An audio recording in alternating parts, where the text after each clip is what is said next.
AJ! What's up, Jason? It's like we've done this before.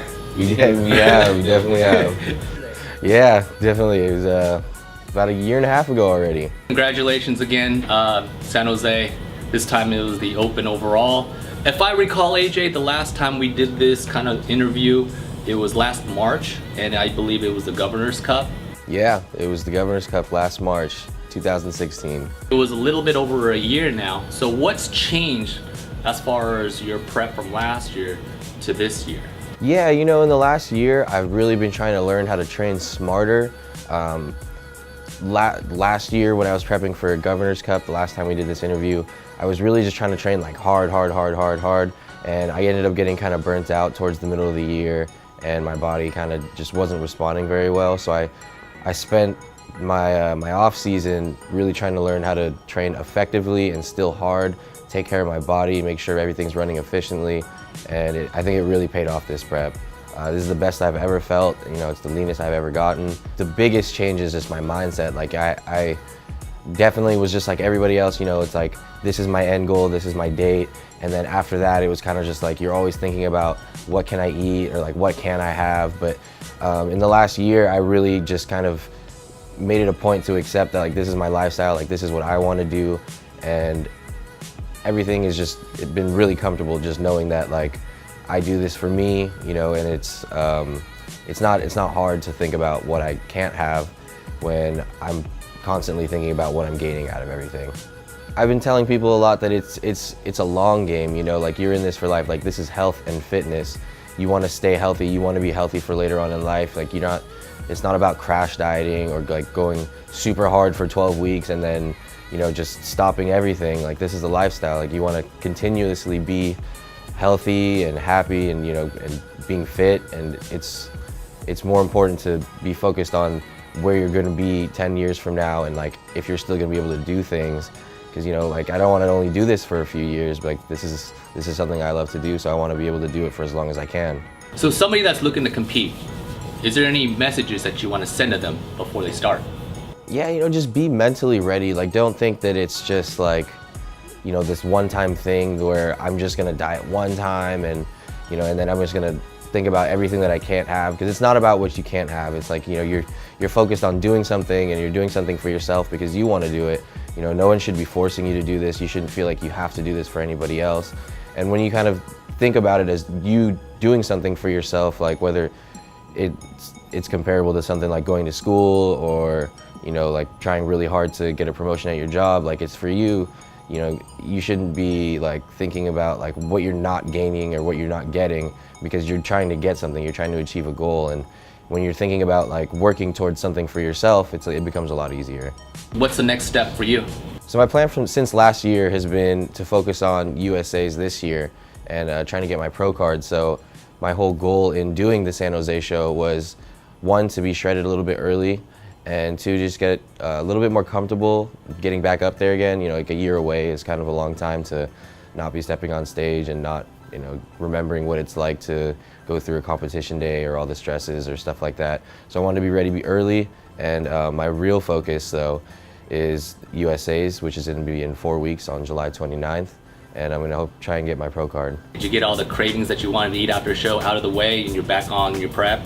Yeah, honestly, you know, this prep, since I did have a different mindset, I learned to enjoy the foods that I am allowed to eat. So it hasn't been very hard for me to say no to things. You know, I still go out with my friends, and I still, you know, we have barbecues and we have family parties and stuff like that. And I have no problem eating my food, like my prep food.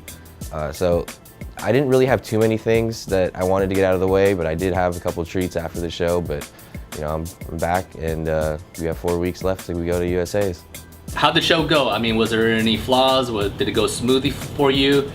It was a little bit stressful at prejudging. It was a little bit different for me since I'm not actually used to doing 2 different divisions. So I actually crossed over and did the classic physique division, and I did the men's physique, which is what I always do. And for the classic physique division, they ended up moving it up in time during prejudging. So I was over here doing a bunch of stuff, and I came back in, and then my coach comes up to me, he's like, "Hey, your classic physique, your classic lineup is coming up. they're lining up right there. And I was like, no, they're not. And he's like, they're right there. And I turn around and they're all walking backstage. And I was like, I don't know what to do. And he's like, just take off all your clothes. And I was like, should I eat anything? I didn't have any glaze on. I didn't eat anything. You know, I didn't pump up, obviously. And he was like, just take off your clothes, go backstage. So I went backstage. I literally did 20 push-ups and then I walked on stage. So it was kind of weird, but I think it actually also kind of helped since classic physique is not my thing, and I just wanted to do it for fun. It prevented me from overthinking things, so I just basically walked out there and did it, and it ended up going pretty well. I got first place in my class, so that worked out well. Any changes to the prep for this time? A little bit. It was a little bit different just because I had to make weight for classic physique. I was right on the border of the weight, so I'm 5'8.5", so my weight limit was 185, and I didn't really get below 185 until pretty much peak week. So we had to kind of make sure I was depleted enough to make weight, but other than that, you know, it's all the same thing. You know, I have my meals, do my cardio. It's just a little bit of a different setup. You do have a sponsor that helps you out. I do have a sponsor, 2 Easy Meals. He makes great food. It helps out a lot.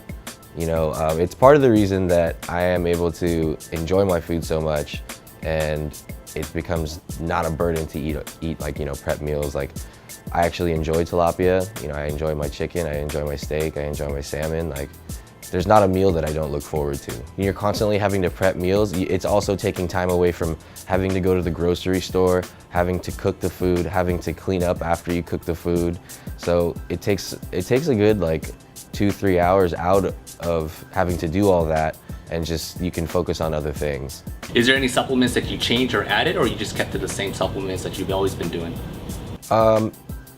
You know, I do keep it typically the same, but this time around, there have been some new products that help me out a lot. So, like I said, I've been really focused on like health and rest and recovery. So I did use both the Max Advanced Sleep Aid and the QuadraCuts Nighttime, kind of depending on how whether I wanted the extra fat burning properties or if I just wanted to get some sleep. I also worked out a little bit later at night since I was going to school and I would work. So I used Tritor a lot. So I would use Tritor and then I would mix it with either some Agmatine or some Nitro 2 just to get a little bit of a better pump. I also used the new product Neurovex. A lot of times people during competition preps, like once it gets towards the end and like you start getting less and less food, it becomes a little bit harder to focus. So whenever I needed to do some work or I needed to focus on school or something like that, I would take some Neurovex, and it definitely helped me get my work done. So that's also a non-stimulating product, but it helps with brain focus. The foundation of my preps, I use protein powder. I pretty much stick to the whey isolates. I use glutamine, I use L-carnitine, I always take my vitamins and CLAs. Well, I mean, I always obviously want to thank you, Tree, Nico, everybody here at Max Muscle, all my friends that helped support me and push me this prep. Obviously, Ariel, my coach, 2 Easy Meals, and really anybody that's given me any kind of words of encouragement or support. I just want to say congratulations on behalf of Max Muscle and myself and the rest of the crew. Really proud of you. Just Thank you. Kind of seeing you grow and go through this whole process, and it seems to be working pretty well for you. Yeah, you know, it's a lifestyle. I love it, and it's just something I really enjoy doing. Why don't you go ahead and show us the hardware that you got there? Thank you. Yeah, so this is the Men's Physique Open Overall Sword. Now, is that real? It is real, but you know, it's not sharpened or anything. It's pretty cool. It's bigger than the last one. And then we have the first place trophy from Men's Physique Class C. And last one, the first place trophy from the Men's Classic Division Class B. AJ, thank you for the interview. In another month, we'll hopefully we'll be doing another interview. But regardless, proud of you. Just keep on doing what you're doing. Interviewing AJ Quimson, my employee. and overall champion at the recent San Jose Bodybuilding Men's Physique Championship. This happened last Saturday.